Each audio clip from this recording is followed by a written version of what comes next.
Bonjour à toutes et à toutes, bienvenue sur la chaîne de Immédiat Politique. On est heureux de vous retrouver pour cette émission L'invité.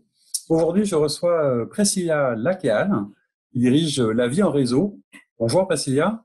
Bonjour Frédéric. Merci d'être là. Alors La Vie en Réseau, on voit bien que rien qu'avec le nom, on va sans doute parler un peu de réseau, mais aussi d'autres choses, puisque vous êtes l'animatrice d'un club à l'échelon local, je dis pour les Lyonnais, Tassin et Écully, pour les autres, c'est autour de Lyon, un club local qui s'appelle Bouge ta boîte.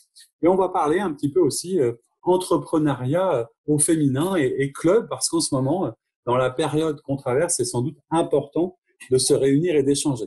Alors peut-être d'abord, en un mot, Priscilla, votre activité qui doit être, j'allais dire, étonnamment active en ce moment, puisque révolution digitale, réseaux sociaux, confinement, visio, vous avez pas mal de travail. Vous faites quoi exactement pour vos clients? Alors moi, mon objectif, c'est d'accompagner mes clients, des entreprises ou des organisations de tout type, à donner de la visibilité à leur communication sur les réseaux sociaux. Et effectivement, ça tombe bien, et particulièrement en ce moment où effectivement le digital compte énormément pour des entreprises qui sont en difficulté, ou toutes les autres d'ailleurs aussi. Et comment est-ce que vous êtes arrivé, j'allais dire, à la fois aux réseaux sociaux et puis à la création d'entreprises, parce qu'on peut parfois savoir faire, mais comment est-ce qu'on franchit le pas de la création d'une entreprise, surtout dans une période qui n'est pas forcément simple?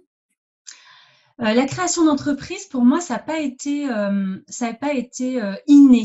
Ça n'a pas été un objectif de départ. En fait, c'est plus né d'une passion pour mon métier, d'une expérience professionnelle dans une grosse entreprise, et la volonté à un moment donné de dire est-ce que je peux apporter mes compétences, mon expérience à d'autres. Et ce qui me fascine en tous les cas dans l'entrepreneuriat, c'est la possibilité de rencontrer énormément de gens, que ce soit des dirigeants ou des salariés dans des secteurs d'activité différents. C'est ce qui aujourd'hui me plaît vraiment dans mon activité, et c'est ce que permet l'entrepreneuriat. D'aller à la découverte des gens pour leur proposer des choses, même si c'est pas toujours facile, d'aller vendre ses produits et ses services. Ah non, c'est sûr. Je pense que c'est pas quelque chose qu'on nous apprend en fait. C'est pas dans le pack de la création d'entreprise au départ. Et pourtant, je pense qu'on est tous convaincus qu'on a, lorsqu'on crée son entreprise, c'est forcément qu'on a une conviction qu'on peut apporter aux autres, a priori. Par contre, on peut détenir une expertise. Après, la vendre, oui, effectivement, c'est quelque chose de compliqué, sur lequel, justement, on a vraiment besoin de se faire accompagner. Et je pense qu'il y a un gros sujet là. Il y a un vrai sujet. Hein. Alors, vous parlez tout à l'heure de création d'entreprise, quelque chose qui n'était pas inné. J'imagine que c'est aussi comme ça que vous êtes allé à un moment, en vous questionnant, rencontrer d'autres créateurs d'entreprises. Et on va parler du coup un petit peu de Bouge ta boîte, dont vous êtes devenue l'animatrice, mais vous les avez rencontrés comment et que fait Bouge ta boîte exactement? Alors, en fait, Bouge ta boîte, c'est un réseau qui est national, donc qui a été créé en 2016 par une personne qui s'appelle Marie-Éloi, qui était très active sur l'accompagnement des femmes à la création d'entreprises. C'était vraiment sa vocation de départ. Et elle est partie, donc elle avait créé des associations plutôt sur la Bretagne. Et elle est partie du constat qu'en fait, elle a rencontré énormément de réseaux féminins. Des réseaux féminins, c'est pas ce qui manque. Il y en a beaucoup sur le territoire, de plus en plus effectivement en ce moment, mais pas de réseau féminin qui avait vraiment une vocation assumée business. Voilà. Donc on peut dire aujourd'hui que Bouge ta boîte, c'est le premier réseau national d'entrepreneurs au féminin, de femmes chefs d'entreprise, qui ont vraiment qui assument complètement le côté business et recommandation. Et du coup, il y a des antennes locales, je suppose, il y a une répartition géographique, puis par taille de ville, comme il y a d'autres clubs d'entreprise, et vous vous réunissez entre vous, on va discuter un peu pour comprendre ce que vous y faites, mais la question qui me vient, et vous me voyez sans doute arriver, c'est que on dit très bien, mais pourquoi est-ce qu'il faut spécialement des réseaux au féminin? Est-ce que c'est différent d'être une femme entrepreneur, ou est-ce que les femmes entrepreneurs ont d'autres besoins ou d'autres demandes? Pourquoi est-ce qu'il y a cette spécificité? Alors, Ce qui explique en tous les cas Bouge ta boîte, puis après, moi, je vous livrerai ma vision à moi. Ce qui explique Bouge ta boîte, le réseau, c'est de dire, pour arriver à de la mixité, à un équilibre finalement, on est dans une phase de rattrapage.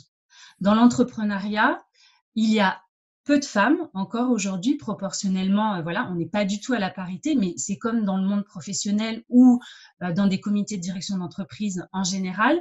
Donc, l'idée vraiment de constituer un réseau d'entrepreneurs femmes chefs d'entreprise, c'est vraiment l'idée d'arriver à cette mixité. Donc, c'est pas du tout le rejet de l'homme, enfin voilà, c'est pas du tout ça, mais c'est simplement puisque on doit aller vers ce rattrapage, il faut effectivement, du coup, donner plus de place aux femmes. C'est un peu parti de là. Et moi, personnellement, quand j'ai rejoint ce réseau, c'est presque quelque part au démarrage quelque chose qui a pu me déranger parce que je n'ai absolument aucun souci avec la mixité dans le monde professionnel. Il est riche, il est utile, il est indispensable. Donc, même au début, je me suis posé la question, effectivement, de pourquoi rejoindre un réseau de femmes chefs d'entreprise. J'aurai l'occasion d'y revenir, mais je ne regrette absolument pas mon choix. Effectivement, il y a des spécificités, il y a des choses, il y a une certaine liberté et lâcher prise que l'on n'aurait pas dans un réseau mixte. Dans un monde qui est effectivement parfois un monde d'hommes, comme a été notre société. Et alors, c'est d'autant plus intéressant que pour celles et ceux qui vous connaissent, vous avez eu, non pas une autre vie avant, mais vous avez connu un univers assez particulier qui est celui du mandat politique local, parce que je crois que vous avez été aussi conseillère municipale, où vous occupiez d'ailleurs des réseaux pour une collectivité. C'est ça, vous avez dans votre commune? Oui, j'étais adjointe à la communication et à la culture et d'une commune de l'Ouest lyonnais.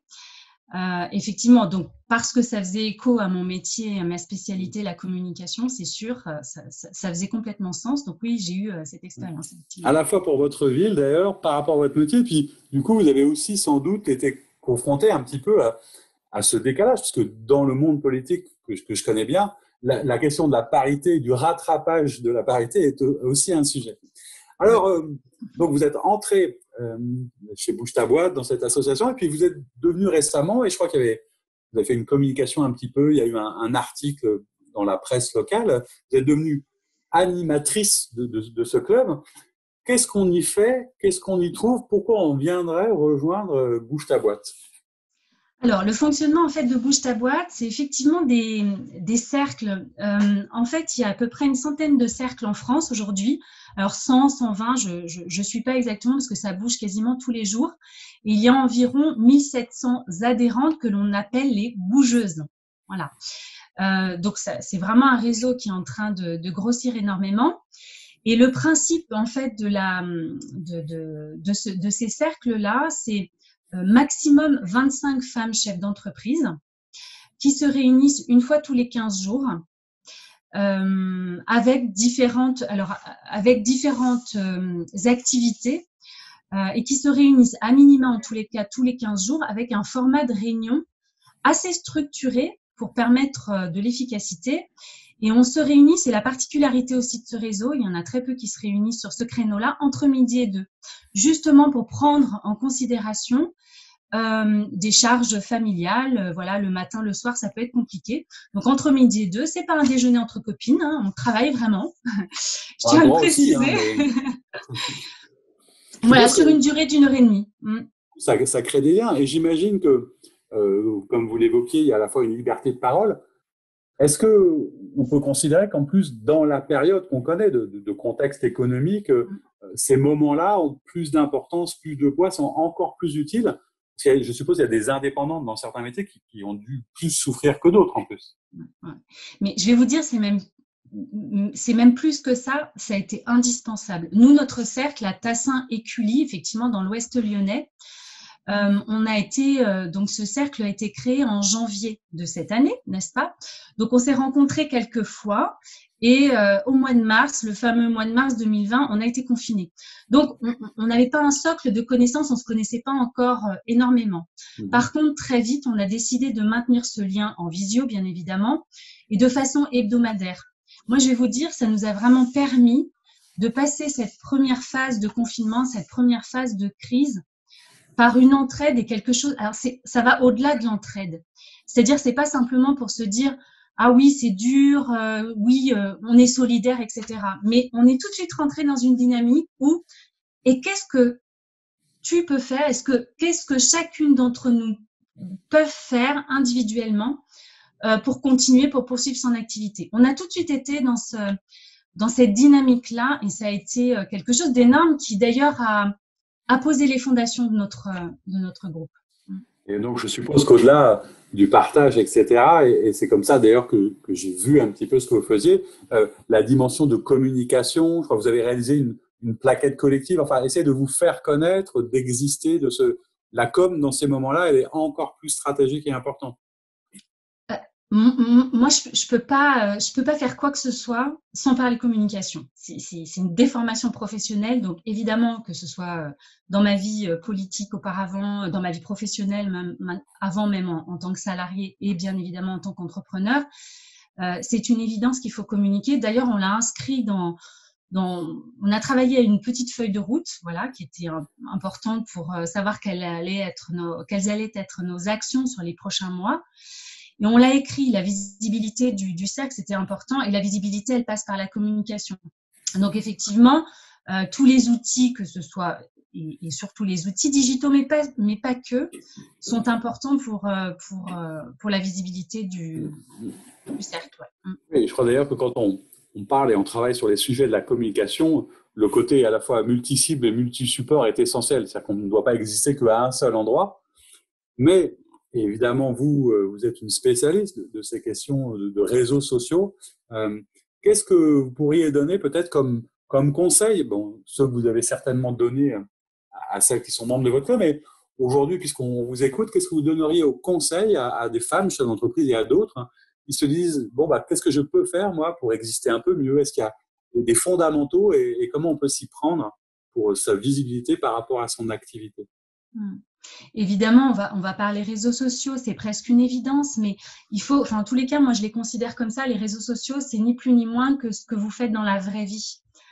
Il doit y avoir forcément entre vos actions physiques, de rendez-vous, de rencontres, d'événements, de participation à des événements, un lien avec ce que vous faites sur les réseaux sociaux. Et c'est comme ça que ce sera performant. Ne vouloir faire que du digital, c'est pas possible. C'est pas possible. Heureusement, d'ailleurs, on a tellement encore besoin, et encore plus aujourd'hui, du lien physique, de proximité avec les gens.